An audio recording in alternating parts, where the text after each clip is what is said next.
주요기도회 끝나면 되게 썰물같이 빨리들 나가시잖아요. 양옆에 앞뒤에 성도님과 같이 인사하겠습니다. 잘 오셨습니다. 반갑습니다. 좋은 밤입니다. 좋은 저녁입니다. 혹시나 못 계실 수도 있으니까.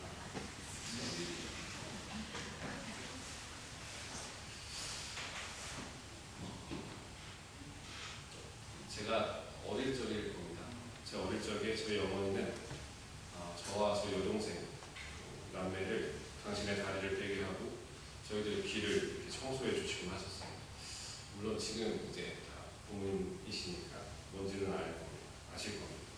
정확히 제가 몇 살 때인지 모르지만 초등학교를 거의 입학했을 때였던 것 같아요.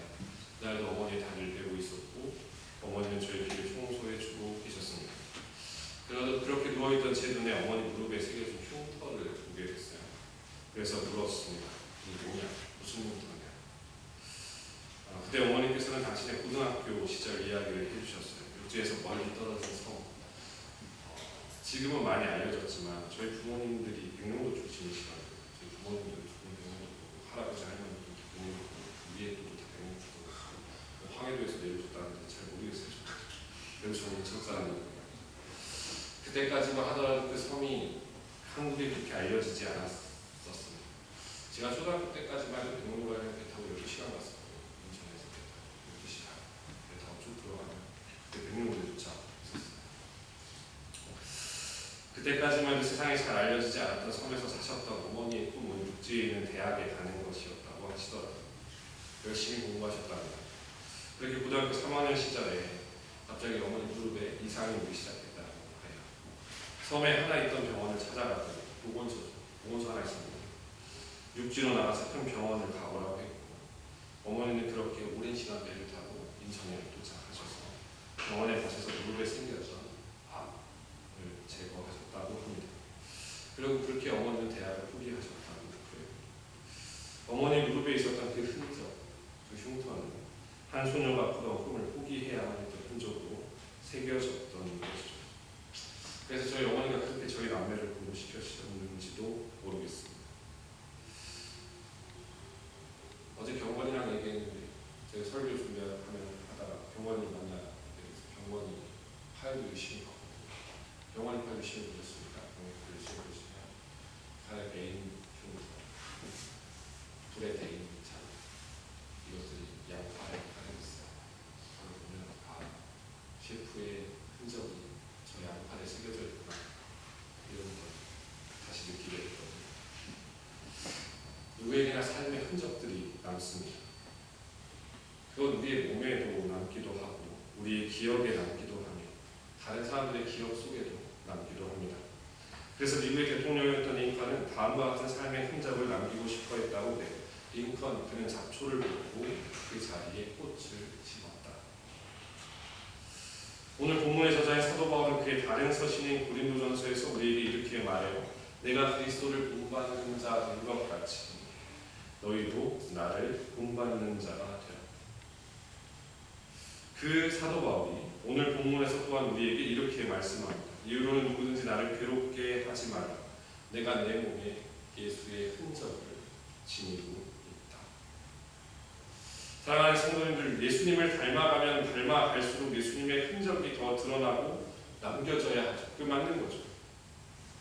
우리의 삶을 한번 되돌아보죠. 우리의 삶 속에 예수의 흔적이 얼마나 새겨져 있습니다.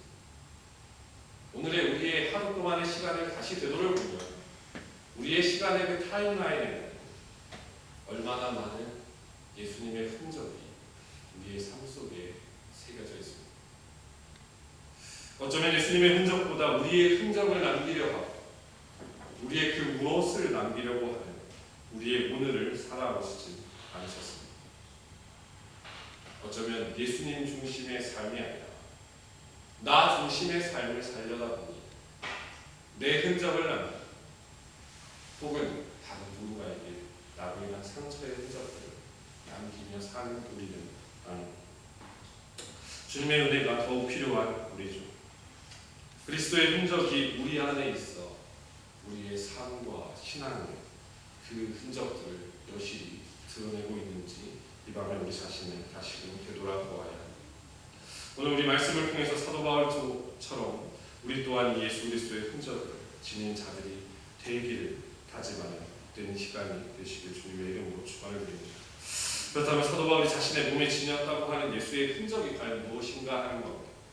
고린도후서 11장에 보면 사도 바울은 자신이 복음을 전하다가 겪었던 일들을 이야기하고 있습니다. 23절 이하를 보면 내가 수고를 넘치도록 하고 옥에 갇히기도 더 많이 하고 매도 수없이 맞고 여러 번 죽을 뻔하였으나 유대인들에게 40에서 하나 감한매를 5번 맞았으며 3번 회장으로 맞고 1번 돌로 맞고 3번 파손하고 일주일을 깊은 바다에서 지냈으며 여러 번 여행하면서 강의 위험과 강도의 위험과 동족의 위험과 이방인의 위험과 시내의 위험과 광야의 위험과 거짓 형제 중에 위험을 당하고 또 수고하며 애쓰고 여러 번 자지 못하고 줄이며 목마르고 여러 번 굶고 춥고 헐벗어졌다라고 고백합니다. 이러한 사도 바울의 고난과 역경의 삶을 살펴보면 그의 몸에 복음을 전하다 생긴 여러 상처와 흉터들이 남았을 것이라 쉽게 생각해 볼 수 있습니다. 본문을 문자 그대로 받아들이면 사도 바울이 의미했던 것은 곧 복음을 전하다가 그의 몸에 지니게 된 여러 고난과 핍박의 흔적들일 것입니다. 그러면 우리 또한 그렇게 복음을 전하다가 매를 맞아서 흔적을 남겨야 할까요? 우리는 지금 그런 세상에서 살고 있지 않습니다. 그런 나라에서 살고 있지 않습니다. 그러면 우리는 이 사도 바울이 지닌 예수의 흔적을 통해서 무엇을 깨닫게 될까요? 여기서 흔적이라고 쓰여져 있는 단어, 흔적이라고 쓰인 헬라어 단어는 스티그마인데 보통 이 스티그마라고 하는 단어는 사도 바울 당시에 합법적인 노예에게 남기는 낙인이었습니다. 곧 사도 바울이 고백하는 예수의 흔적은 무엇을 의미합니까? 그것은 곧 사도 바울 자신이 하나님의 종, 곧 하나님의 노예라는 표시입니다. 왜 그렇게 고백하죠? 사도 바울을 예수 그리스도께서 십자가에서 그의 핏값을 주시고 대속해서 사셨기 때문에 그렇습니다. 그런즉 이제 내가 사는 것이 아니고 그리스도 예수께서 내 안에서 사시는 것이기 때문에 그렇습니다. 이제는 사도 바울이라는 사람의 소유권이 죄에서 예수 그리스도로 옮겨갔다는 겁니다. 하나님의 아들이시니 당신의 죽음이라는 값을 지불하시고 당신의 생명을 내어주심으로써 그를 당신의 소유로 삼으셨기 때문입니다. 그래서 사도 바울은 그의 모든 삶의 주권을 하나님께 내어드렸던 사람이었습니다. 여기서 사도 바울이 말하는 흔적은 그 낙인입니다. 하나님의 소유권 된 자로서의 낙인. 내 소유가, 내 삶이, 내 생명이, 내가 가지고 있는 모든 것이 그 모든 것의 주인이 내가 아니라 하나님이시. 예수 그리스도시. 사랑하는 성도님들, 우리가 예수의 흔적을 지니고 있는 사람이라면 우리 또한 이 흔적이 하나님의 종을, 우리의 삶의 모든 주권을 하나님께 내어드리는 것을 의미함을 반드시 깨달아야 합니다. 예수 그리스도께서 우리를 그의 십자가에서 백성의 핏값을 주고 사셨기 때문에 우리는 더 이상 우리의 주권을 주장할 수 없습니다. 우리의 주권은 우리에게 있는 것이 아니라 하나님께 있습니다. 우리가 이 사실을 인정할 수 없다면 우리는 아직 예수 그리스도의 십자가의 은혜를 덜 깨달은 자들일 겁니다. 우리가 이 사실을 고백할 수 없다면 우리는 아직 그 십자가의 사랑을 덜 경험한 자들일 겁니다. 우리가 여전히 내가 내 주인 노릇하며 우리의 삶을 내 마음대로, 내 방식대로, 내 욕심대로, 내가 이끄는 대로, 내가 하고 싶은 대로 살아간다면 우리는 그 십자가와 얼마나 연관이 있는 사람인지 다시 되돌아봐야 해요. 사랑하는 성도님, 사도 바울과 다른 시대를 살고 있는 우리에게, 즉 고난과 핍박과 박해가 없는 나라에서 사는 우리에게 과연 예수의 흔적이 우리 가운데 새겨져 있는, 어쩌면 박해가 없어서 더 내 마음대로 내가 원하는 대로 사는 우리는 아닙니다. 우리가 우리 안에 예수의 흔적을 가졌고 그 하나님이 우리의 주인이시라면 우리는 그 하나님의 말씀과 명령에 순종하며 나아갑니다.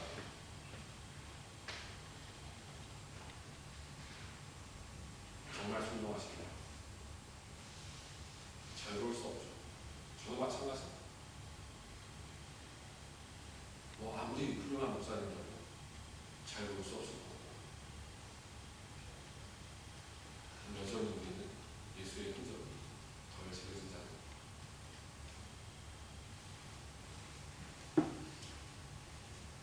그 흔적을 지닌 자들로서의 사는 길, 우리를 당신의 소유 삼으시는 하나님의 말씀에 순종하고 걸어가는 삶, 이러한 순종의 흔적들이 우리 가운데 가르쳐지는 우리가 되시기를 소망합니다. 한 가지 더 오늘 본문의 범위를 조금 더 넓혀서 앞 문맥하고 오늘 본문을 연관해서 살펴보면 사도 바울은 본문 6장 11절부터 할례에 대한 이야기를 합니다. 그리고 할례는 구약성경 특히 유대인들에게 있어서 하나님의 사람으로서 이해되는 육신적인 흔적이기도 했습니다. 그런데 사도 바울이 15절에서 이렇게 얘기해요. 할례나 무할례가 아무것도 아닌데 오직 새로 지으심을 받는 것이 중요하다. 단순히 육체적인 흔적을 남기는 것이 중요한 것이 아니라 새로 지으심을 받는 것이 중요하다고 사도 바울은 가르치고 있습니다. 새로 지으심을 받는 것, 옛 피조물이 아니라 새 피조물이 되는 것. 옛 죄에 매여져 있는 사람들이 아니라 하나님에게 소유권이 넘어간 사람들이 하나님께 입양된 자들. 그럼 사람이 어떻게 새로 지으심을 받습니까? 그게 바로 앞절인 14절에서 사도 바울이 가르치고 있는 겁니다. 14절에 사도 바울이 뭐라고 말씀하냐면 그러나 내게는 우리 주 예수 그리스도의 십자가 외에 결코 자랑할 것이 없으니 그리스도로 말미암아 세상이 나를 대하여 십자가에 못 박히고 내가 또한 세상을 대하여 그러하니라 라고 고백합니다. 그러면 예수님의 흔적은 또 이 앞문맥에서 보면 무엇을 의미합니까? 십자가의 흔적, 사람을 새롭게 하는 십자가의 흔적, 하나님과 그의 택한 백성들을 화해시킨 십자가의 흔적입니다. 이 흔적이 우리에게 있어요. 우리 또한 십자가의 흔적이 우리에게 있습니다. 그럼 그리스도인들이 하나님과 화해하는 자리가 어디입니까? 그들을 새롭게 하는 자리는 회개의 자리. 오늘날 우리는 예수 믿은 이후로 회개할 필요가 없다는 생각할 때가 많습니다. 또는 회개하면 되지 하고 죄를 쉽게 생각하는 경우도 많아요. 그러나 그건 큰 오해입니다. 도리어 우리는 회개의 자리를 통해서 날마다 하나님께 더 가까이 나아갑니다. 그리고 그 속에서 우리는 하나님께 베푸시는 자유와 회복의 은혜를 누립니다. 그 어느 곳에서도 누릴 수 없는 그리스도의 대속의 피가 우리를 덮으시는 놀라운 경험을 하게 됩니다. 그때, 바로 그때 우리가 다시 살아나고 새롭게 됩니다. 다시 일어서는 놀라운 역사를 경험하게 됩니다. 이를 가장 크게 경험했던 다윗은 이렇게 노래했습니다. 시편 51편 17절인데 하나님께서 구하시는 제사는 상한 심령이라 하나님이여 상하고 통회하는 마음을 주께서 멸시하지 아니하시리라. 사랑하는 성도님, 하나님 앞에서 상하고 통회하는 마음을 쏟아놓은 때가 어느 때이십니까? 하나님의 말씀에 불순종한 그 일이 너무도 마음 아프고 죄스러워서 우리의 가슴을 치며 하나님께 나아갔던 때가 언제이십니까? 그리고 그 자리가 여전하십니까? 그리고 그 자리에 여전히 나아가고 계십니까? 그 자리의 흔적들이 오늘도 새겨지고 있습니다. 우리가 오해하는 시편 23편의 한 구절이 있는데 그것이 시편 23편 3절입니다. 우리말 성경에 이렇게 기록하고 있어요. 내 영혼을 소생시키시고 자기 이름을 위하여 의의 길로 인도하시는도다. 여기서 내 영혼을 소생시킨다고 했을 때 소생시키다의 단어, 히브리 단어 원래는 슈브입니다. 이 히브리 동사 슈브라고 하는 것의 본래적인 의미는 돌이키다, 돌아가다이고 나머지 구약 성경에서는 회개하다라고 쓰입니다. 즉 다윗이 시편 23편에서 내 영혼을 소생시키시는 하나님을 노래하는 것은 본인이 하나님 앞에서 철저하게 회개했을 때 그를 다시 소생시키시는 하나님을 경험하고 만났기 때문에 그렇습니다. 즉 하나님 앞에서 철저한 회개는 곧 하나님께서 우리를 다시 살리시는 위대한 역사를 경험하게 하신다는 겁니다. 내가 철저하게 깨어지지 않으면 절대 살아나지 않습니다. 내 마음이 하나님 앞에서 와장창 무너져 내려야 그때 하나님은 우리를 살리십니다. 내 마음이 하나님 앞에서 찢고 죄를 뒤집었으며 우리 마음을 찢으며 하나님 앞에 나아가죠. 하나님은 다시 우리의 마음을 꿰매시고 일으켜 세우십니다. 보옥하는 목사님의 사도행전 강해 설교집 교회는 이긴다라는 책에서 보옥하는 목사님은 사도행전 2장의 베드로의 설교를 듣고 회개한 3,000명을 설명하면서 이렇게 책에 기록하셨어요. 그러므로 많은 성도가 교회에 모여 함께 예배를 드린다 할지라도 하나님께서는 그들 모두를 다 세지는 않으실 것입니다. 어떤 사람은 하나님께서 헤아리시겠지만 어떤 사람은 그 수에 들지 못할 수도 있습니다. 섭섭한 일이지만 그것은 사실입니다. 진실로 회개하는 사람, 방황하다 눈물로 회개하고 주님 품에 안기는 사람만 그 수에 넣어 헤아리십니다. 믿음 없이 건성으로 교회를 다니다가 어느 순간 말씀에 부딪혀서 자기 마음을 찢고 주 앞에 회개하는 사람, 하나님은 그 사람을 3,000명 중 한 명으로 헤아리신다는 말입니다. 만약 수많은 죄를 지으면서도 마음을 찢는 회개 없이 예배당에 와서 열정적으로 찬송 부르고 흥분하여 눈물을 줄줄 흘리는 사람이 있다면 하나님은 그 사람을 3,000명에 포함시키지 않으실 것입니다. 진실한 회개가 없기 때문입니다. 그럼 예배를 드릴 때마다 통회하고 자복하는 마음이 있어야 합니다. 하나님 앞에 죄 용서함을 받은 자녀라면 더욱 그러해야 합니다.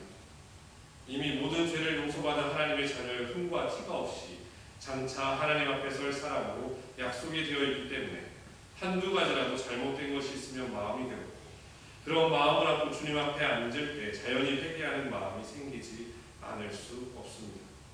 하나님은 그런 사람을 헤아리십니다. 너는 내 것이다. 너는 내 것이다 하시면서 말입니다.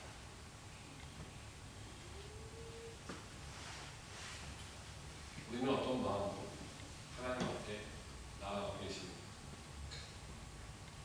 우리의 심령은 정말 주 앞에 통회하고 자복하는 심령입니다. 사랑하는 성도님들, 회개의 능력을 경험하시기를 소망합니다. 예수 그리스도의 십자가의 흔적은 우리의 영혼을 소생케 하는 능력이며 그 흔적은 우리의 회개의 자리에서 새겨집니다. 눈물이 메말라 있다면 그 눈물을 회복하시길 간절히 부탁드립니다. 우리에게 회개의 능력을 통한 하나님의 은혜를 간절히 사모하는 마음이 있기를 또한 주님의 이름으로 축원드립니다. 마지막으로 예수님의 흔적이 곧 그의 십자가의 흔적부터 무엇을 의미할까요? 그것은 예수 그리스도의 핏값으로 사신 교회를 향한 주님의 사랑을 나타냅니다. 예수님의 십자가는 우리에게 구원을 주실 뿐 아니라 예수님께서 자신의 몸을 찢고 피를 쏟아서 이 땅에 우리를 교회로 부르신 그 사랑을 보여주는 흔적이기도 합니다. 사도 바울이 당했던, 사도 바울이 지니고 있던 예수의 흔적 또한 교회를 너무도 사랑한 나머지 그의 몸에 새겨진 고난의 흔적들이었습니다. 그러기에 우리에게 예수의 흔적이 새겨지는 것은 곧 교회를 향한 우리의 사랑을 나타내는 것입니다. 그럼 우리는 이렇게 질문해야겠죠. 우리는 정말 교회를 사랑하는가? 오늘날 우리는 교회로 부르심을 받았지만 교회를 사랑하지 않는 아이러니한 교회 현실과 마주하고 있습니다. 교회의 지체지만 하나님의 부르심을 받은 교회이지만 교회를 사랑하지 않고 교회에 무관심한 성도들의 현실을 보고 있습니다. 하나님께서 그의 아들의 핏값을 치르고 사신 교회이거나 그 예수의 피로 새롭게 된 그들이거나 교회에 대해서 냉랭하고 무관심하고 도리어 그 안에서 자신의 소리와 자신의 목소리를 높이는 데 급급한 교회의 현실을 마주하게 됩니다. 왜 그럴까요? 미국의 개혁파교회 담임 목사로 섬기고 있는 케빈 드ion이라는 목사님이 쓴 책 왜 우리는 지역교회를 사랑하지 않는가? 왜 우리는 교회를 사랑하지 않는가라는 책에 보면 이 질문, 곧 교회로 부르심을 받은 우리는 왜 교회를 사랑하지 않을까에 대해서 이렇게 답합니다. 첫 번째 이유는 성도들이 교회가 지루한 곳이라고 생각하기 때문입니다. 두 번째 이유는 교회라는 조직적인 집단이 없어도 스스로 교회가 되어 하나님을 섬길 수 있다고 생각하기 때문입니다. 세 번째 이유는 지역교회를 벗어나 선교단체나 기독교 조직 등을 통해서 그리스도인의 역할을 다하고 있다고 생각하기 때문입니다. 마지막 네 번째, 초대교회의 소수교회가 정답이고 지금의 현대교회들은 부패하고 썩어 fun교회들은 인위적이라고 생각합니다. 라고 사람들은 생각하며 교회에 대해 냉랭하고 무관심하다 말합니다. 그러나 콜슨이라는 학자가 이렇게 말했어요. 그리스도를 믿는 믿음과 교회의 일원이 되는 일 사이에 유기적인 관계가 있다는 것을 이해해야 합니다. 그 관계는 에베소서 5장에 아주 아름답게 설명되어 있는데 한 남편과 아내가 교회 제단 앞에서 한 몸이 되듯이 십자가에서 그리스도와 만나면 그리스도의 교회와 더불어 한 몸이 되는 것입니다. 교회는 참고 견뎌야 할 어떤 곳이 아니라 즐겁게 들어가야 할 곳입니다. 설교가 마음에 안 들 수도 있고 어느 주일에는 교회 음악이 거슬릴 수도 있습니다. 그러나 그런 것들은 그리스도의 몸의 일부가 되는데 헌신하고 적극적으로 참여하는 행위에 비하면 사소한 것입니다. 사랑하는 성도님, 교회를 위한 사랑의 행적들을 우리는 얼마나 많이 지니고 있는지, 우리는 자꾸만 교회로부터 무엇을 얻고 어떤 유익을 얻으며 어떤 즐거움을 누릴까만을 생각합니다. 그러나 교회의 머리신 그리스도께서 교회를 사랑하시듯 우리 또한 교회를 사랑해야만 합니다. 그것은 단순히 교회에 많은 헌금을 내라는 이야기가 아닙니다. 교회를 아끼고 교회를 보존하기를 힘쓰며 교회의 일에 발벗고 나서는 것, 비록 나의 주장과 견해와 조금 다를지라도 교회의 유익이나 성도들의 유익이 되는 일이라면 기꺼이 자신의 주장을 내려놓고 섬길 수 있는 것, 서로가 서로를 돌아보며 그들을 위해 기도하며 연약한 성도들을 돌보고 그들을 찾아가 손 한 번 잡아주는 것, 그들을 위하여 끊임없이 기도하며 함께 그 교회를 세워나가기를 즐거워하는 것, 그것이 정말 교회를 사랑하는 성도들의 모습이 아닐까. 종교개혁자 칼빈은 기독교 항해에서 이렇게 말했어요. 우리가 하나님을 아버지라 부르고 그렇게 믿는다면 교회는 성도들의 어머니이다. 마치 어린아이가 그 어미의 젖을 통해 성장하고 양육되듯이 성도들은 교회에서 신령한 젖을 먹고 그 안에서 진리로 보호받으며 그리스도의 장성한 분량까지 성장해 나간다. 사랑하는 성도님들, 지금 우리는 교회를 사랑하고 계십니다. 주의 핏값으로 세우신 교회입니다. 이 교회를 세우시고자 하나님의 아들 자신의 생명을 십자가에서 내어 바치셨습니다. 바라건대 교회를 사랑하는 우리 모두가 되시길 주님의 이름으로 축원드립니다. 말씀을 정리하겠습니다. 우리 모두가 피해갈 수 없는 그날이 언젠가 모두에게 찾아옵니다. 늘 생각하는 철학자의 말이 있는데 우리는 살아가고 있지만 실상은 죽어가고 있다입니다. 그리고 우리는 그 이후의 이야기를 이미 알고 있는 사람들입니다. 주님 앞에 서겠죠. 주님 앞에 서는 그날에 하나님의 나라에서 우리는 그 은혜를 찬송하고 감사하며 감격할 것입니다. 그러다 우리는 우리를 구원하신 예수님을 보게 될 거고 만나게 될 겁니다. 그때 주님은 우리에게 당신의 손과 옆구리를 보여주시겠죠. 봐라, 이것이 너를 향한 내 사랑의 흔적이다. 그때 우리도 주님께 그렇게 고백할 수 있었으면 좋겠습니다. 주님, 주님의 사랑에는 비교할 수도 없지만 그래도 주님의 사랑, 그 십자가의 사랑 때문에 저도 제 삶에 주님의 흔적, 악정만한 주님의 흔적 남기며 살았습니다. 감사합니다. 그게 우리의 그날의 고백이 되어야 할 것. 사랑하는 성도님들, 우리의 삶에, 우리의 전 인생에 예수의 흔적이 새겨져야 합니다. 그 흔적이 우리를 세상으로부터, 사망으로부터, 헛된 욕심으로부터 우리를 자유케 할 것입니다. 하나님의 이러한 예수의 흔적을 지닌 우리 모두가 되시기를 사랑하신 주님의 이름으로 축원을 드립니다.